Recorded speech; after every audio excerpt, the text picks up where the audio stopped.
Hi everyone, my name's Sean, and you're listening to Incredible Discourse. I'm singing the Incredible Discourse. It's incredible and it's a discourse. Yeah. All right. So when we last left off, episode 4 was about the songs. It was a little strange, a little out there. Went over the final chapter where we're really going to focus on Ona Moochie. Moving forward, we're now going to get into the direct lineage of the imperial family. Spoiler alert, Ona Moochie is not a direct ancestor of the imperial family, but we're going to be getting into really the build up to where that family starts. I would like to take just a minute or two before we get into today's episode, just to talk about another text or series of writing that also were done in the same period. And this is the Fudoki. So the Fudoki were a series of censuses, a bunch of a census that was done throughout the islands, throughout all the provinces. And what it did was it collected information on how many people were in the different regions, their customs, their religious traditions, the kind of produce that was each region produced, the kind of goods and services that were provided and that could be generated in the various provinces. The most famous one is the one from Izumo, but there are also a few other extant ones, ones that still exist. I think only one of them has been translated into English, but these are a fascinating account, and it's a fascinating account in terms of it's a lot of really interesting information about this early period of the Japanese islands, but it does come in the form of like lists, and there's no narrative. It's not a story. It's just a bunch of information put down on paper or bamboo. But it is really fascinating. If we get a chance to get into that, I will definitely jump into that, and we're going to explore the Fudoki. But when we last left off, we have Ona Moochie. He came down, killed all of his brothers, got married. Again, he had another wife. His original wife, Forward Princess, wasn't too happy about it. He takes on a few other wives. He has another plethora of children, and he's kind of setting up the earth. He isn't really doing a great job because every time he gets a deity patron to help him out, it just turns into a mess. So he hasn't really been organizing and ordering the earth as well as he could. So he's getting that done, and up in the higher planes, Amaterasu is seeing this, and she's not too happy. And this is really where we pick up. And we also get the name of the pacification of the land. And that's really going to be the theme of today's episode. So Amaterasu is gazing down upon the ever-fruitful Japan and its reed-covered plains and luxuriant rice fields.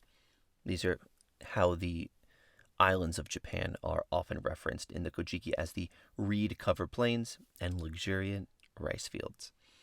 So she sees that the lands are unruly. There's all sorts of chaotic earthly deities running around Kami. They're just causing trouble.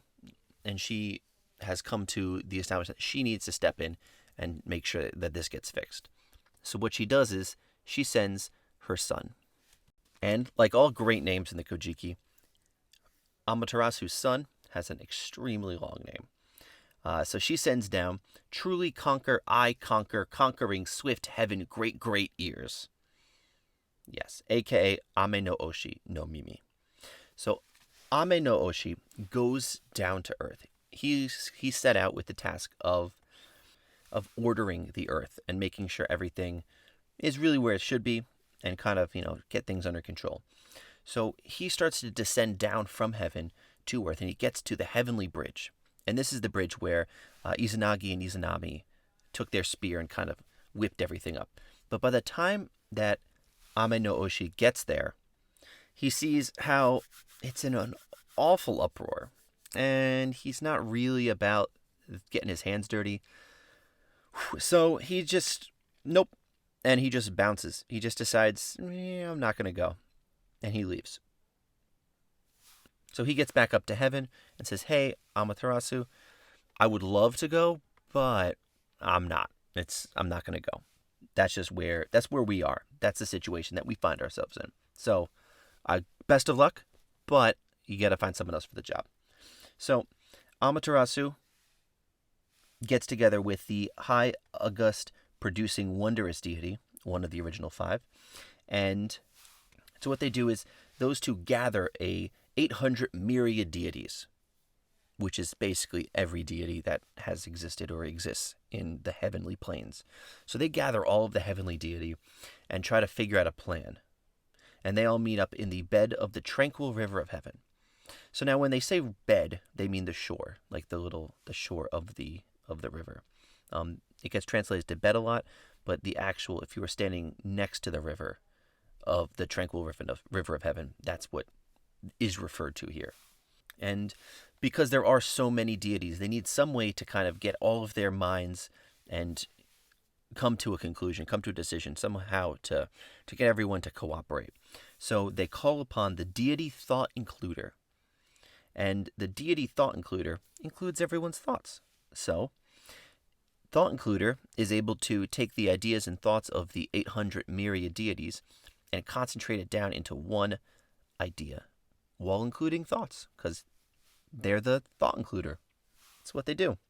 So they've decided, and they see the central land of reed plains, aka the Japanese islands, is full of violent and savage deities, the earthly deities, and they need to figure out who's going to go down and subdue them.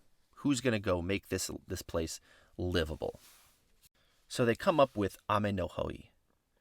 Ame no Hoi is sent down to Earth, and he's supposed to be subduing savage and violent deities, but in reality, he marries one of Ona Moochie's daughters and just kind of hangs out at his house, relaxing, living it up for about 3 years.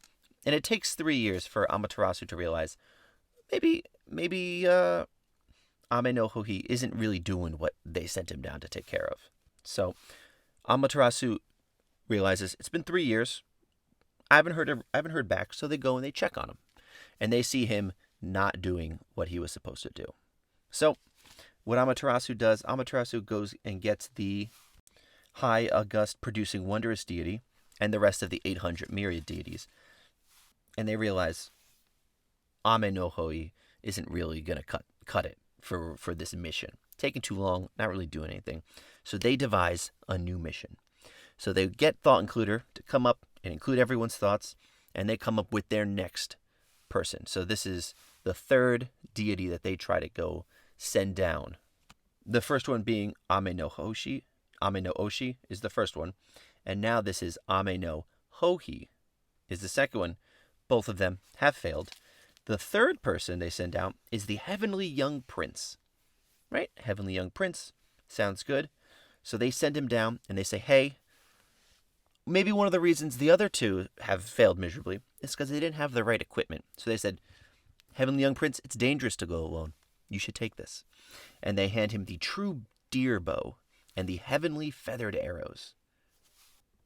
But then the Heavenly Young Prince is sent down and he meets up with Ona Moochie, because Ona Moochie's really the one in charge of the earthly planes at this point in time.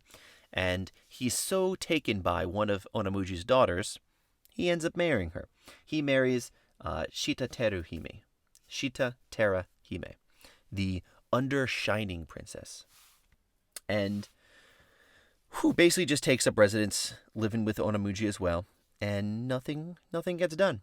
But this time, Amaterasu had such faith and such confidence that the young prince would actually do something. She doesn't check back for 8 whole years. 8 years goes by, checks her clock, and something's not right. So she takes a look and realizes, oh shit. Heavenly Young Prince is doing the exact same thing as the other two, which is nothing. So 3 attempts have been made. 3 abject failures have occurred. So Amaterasu at this point is like, you know what? A bird could do this job probably better than the people who I've sent. And that's what she does. She takes a pheasant, a heavenly pheasant, and sends it down to Earth and says, Pheasant, Just go sort things out down there, and sends the pheasant. And of course, this pheasant is called the crying female pheasant. And this pheasant is charged to go to Earth and to find the heavenly young prince. Amaterasu gives this pheasant a decree that thou shalt go and ask the heavenly young prince the reason for which thou was sent to the central land of reed plains was to subdue and pacify the savage deities of that land. Why, for 8 years, bringeth thou back no report? Or in pigeon, sound. It's a pheasant. Whatever pheasants say.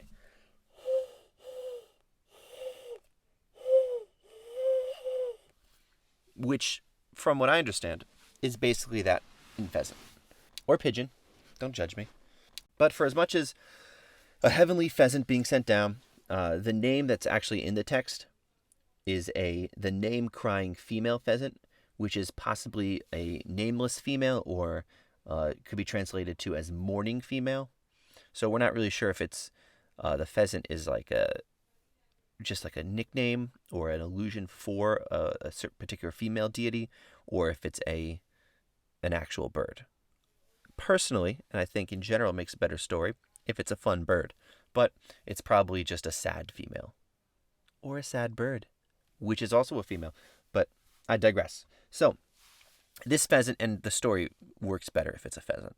So the pheasant goes down and it visits the heavenly young prince and nests itself in a tree overlooking the prince and starts to, go over its plan and figure out some strategies, how this bird is going to get to the heavenly young prince and kind of explain what's been going on. But then someone overhears the heavenly pheasant. And who would overhear it but the heavenly spying woman? She's spying on the pheasant. That's kind of what the name implies. And she hears this cooing pheasant, and I don't know. She doesn't like what she's hearing from those coos and caws. I guess it's just coos because it's a pheasant. So she goes to the heavenly young prince, and she says, "Man, if only I had pheasant for dinner. You should go shoot me a pheasant." She's kind of villainous in the story. So the young prince takes his heavenly deer bow and his heavenly feathered arrows, and he goes out into the yard and sees if he can find any pheasants to shoot. And he sees the pheasant sitting in the tree, and it's like, great, perfect. How auspicious. So he sneaks over, takes out his heavenly bow and his heavenly arrows, and boom, kills the pheasant. Arrow right through the bottom, right up the top. Arrow goes right through the pheasant, kills it in one shot. And the arrow continues up because it's a powerful bow. The arrow continues up into the realm of heaven, puncturing it. And the arrow ends up puncturing the membrane of heaven and just lands there, covered in pheasant blood. And the high august producing wondrous deity, remember, one of the original 5, sees it and picks up this arrow and is not too happy to see that the pheasant that she sent down was killed. So she just really hopes whoever did this is going to get what's coming to them. And by hopes, I mean plans. So what she does is she goes over to the hole where this arrow came up, and she just throws the arrow back down while assigning it the destination of whoever sent that arrow up. And as the heavenly young prince is sleeping on his couch, he is struck with the arrow and dies instantly. This is also where we get 2 Japanese expressions: beware of returning arrow. And another way that this is seen is often possibly translated or interpreted is the origin of an arrow being fired at you and you picking that arrow up and shooting it back at the person who shot it at you first, killing them. So it's using an enemy's arrows against them. And then there's a practice of shooting back arrows. And there's also a proverb of the pheasant as the sole messenger. So you should never send a pheasant as a messenger by themselves. You should always send 2 pheasants. I guess the second pheasant would have survived, but in the Nihongi, the chronicles that are like we said in the first episode, it's the the more Chinese continental history version of this story, there are actually 2 pheasants that go down. And still, the first pheasant gets shot. Not really sure about the translation of it, but pheasant as sole messenger, not a good idea. Always send 2 pheasants. So, back to the heavenly young prince, his couch, and his dead body. So the heavenly young prince is laying there, struck by an arrow. He was eating probably, fried leaves and acorns and just crickets. He could be eating crickets. He was maybe some rice, delicious mochi. So he was doing that on the couch. Boom, arrow comes. He is no more. But he still has a wife, the undershining princess, if we remember her from about 5 minutes ago. So she starts to mourn the heavenly young prince. And as she's mourning, the heavenly young prince's father also comes, the deity heaven earth spirit. So the father of heavenly young prince and the heavenly young prince's wife and children come down to earth and start building a mourning hut. And what a mourning hut is it's a structure built around the body of a deceased person to kind of store them until funeral and burial preparations are completed. So in addition to this, we see the formation and the kind of carrying out of a funeral procession, of burial rituals. So we see a wild goose show up, and this wild goose is described as the head bearer, potentially bringing rice, but they bring in food in general. A heron shows up as the broom bearer, carrying brooms. That's fun. The kingfisher shows up with the august food, aka fish, or it's interpreted as it's going to be either bringing fish or cooking the food that the wild goose brings. And then we have a sparrow, the pounder. And what the sparrow does is essentially it pounds the rice into mochi. Mochi, if you don't know, is the product of cooked rice. I guess it's heavily cooked rice that is then put into the hollowed out bowl shape into a log, and then is pounded into a delicious paste. It is quite delicious, and if you have the chance to make mochi, I advise doing it. It's pretty easy. Cook some rice, pound it, boom, you got some mochi. And during all of this mourning, all of the funeral rituals and festivities that are going on, the deity Ajishiki Take Hiko Ne comes down. We're just going to call him Ajishiki. Comes down, and this is the brother-in-law of the heavenly prince, which means it's the undershining princess's brother. So he comes down to mourn and console. And as he's consoling, the heavenly young prince, the guy who died, his father and wife think that Ajishiki is the heavenly prince himself. And they get excited. They start crying. They say, "Oh, we thought you died. We built a hut around you." But so they're just so rejoiced. They are happy to see that the young prince is alive. But Ajishiki is not too upset. No, he's not too happy about this. He says, "The only reason I'm here is because my good friend died. We were good friends, and he's dead, and I'm here to mourn him. I'm not him." And there's this offense that's taken because they assume that he is that dead person. And there's an idea, as we've seen before, of death as being a source of uncleanliness or defoulment.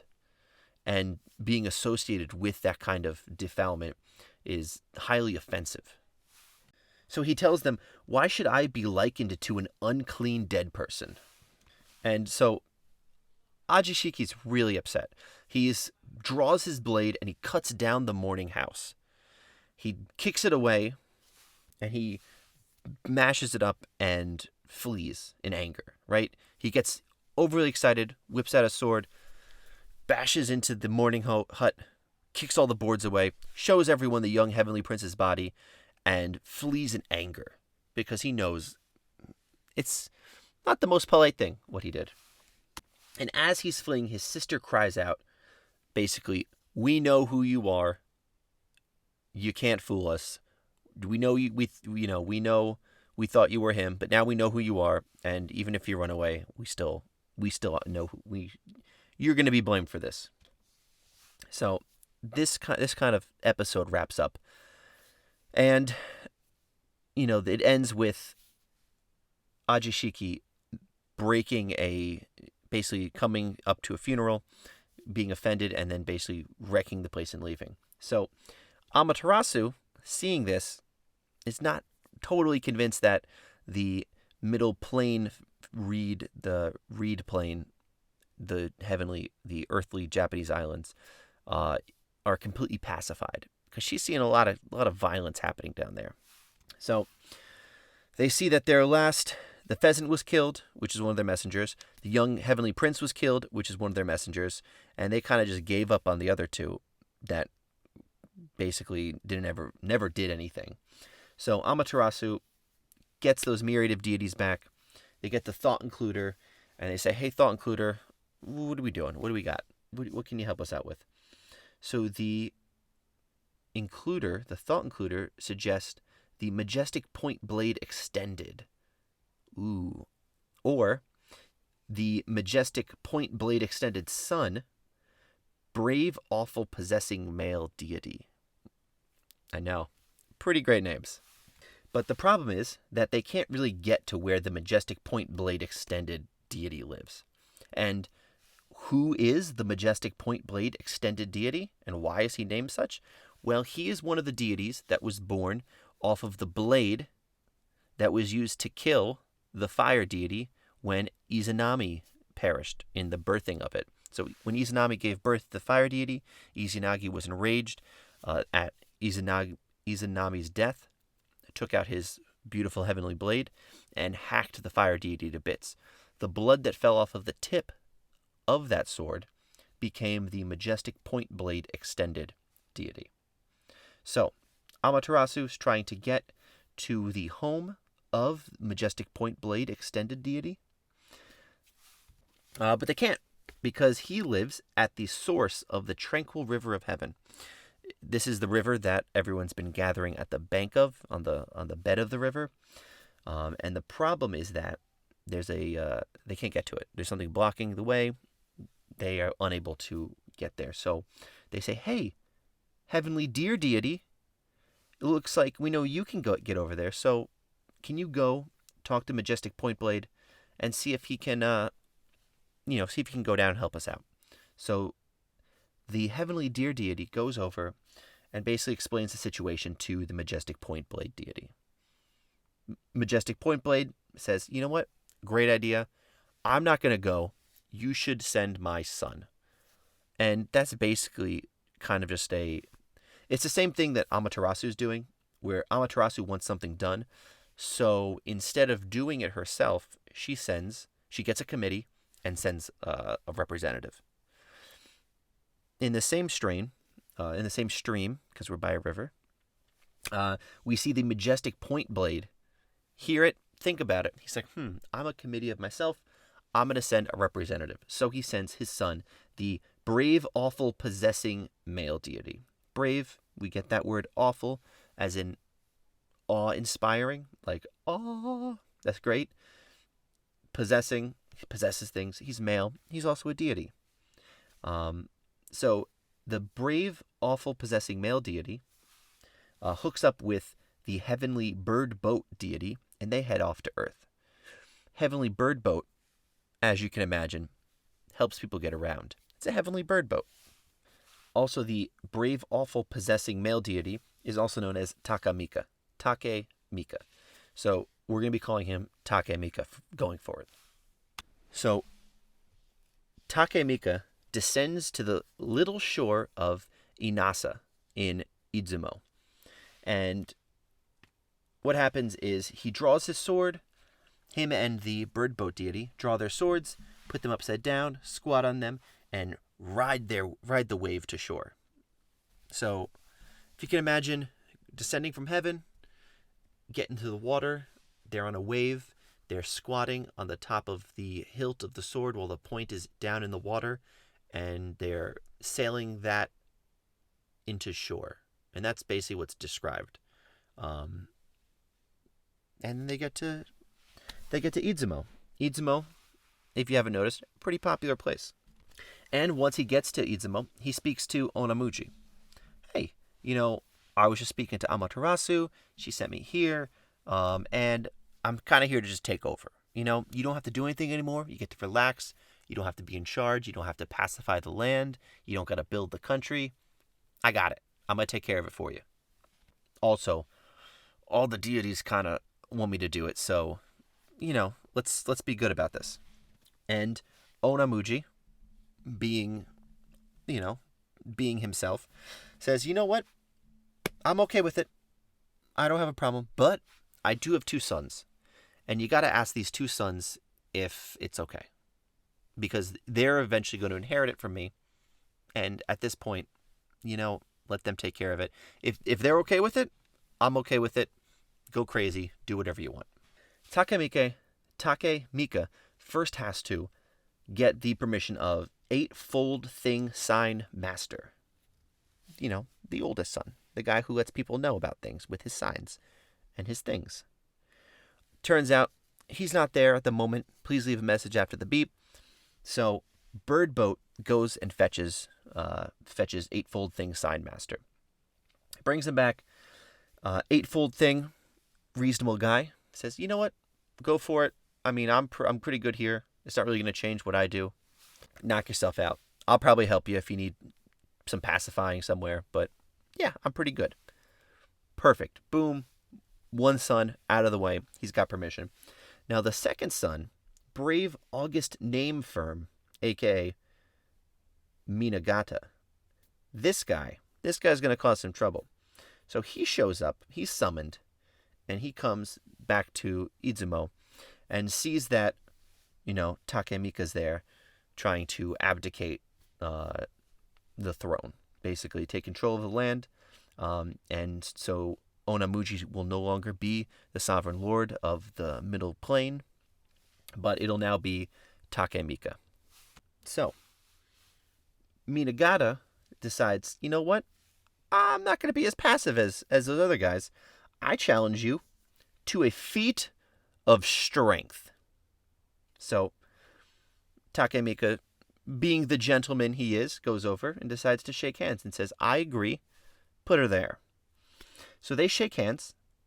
Taka Amica's hands change first into icicles, and it kind of freezes Minagata's hand, and then it turns into a blade and cuts his hand. Myka then essentially turns his hand back into a hand from a blade and crushes his hand. Minagata's hand is crushed. Being that his hand has been pulverized, decides, I'm not going to win this, and bounces. So he flees the area and heads to the Sea of Suha.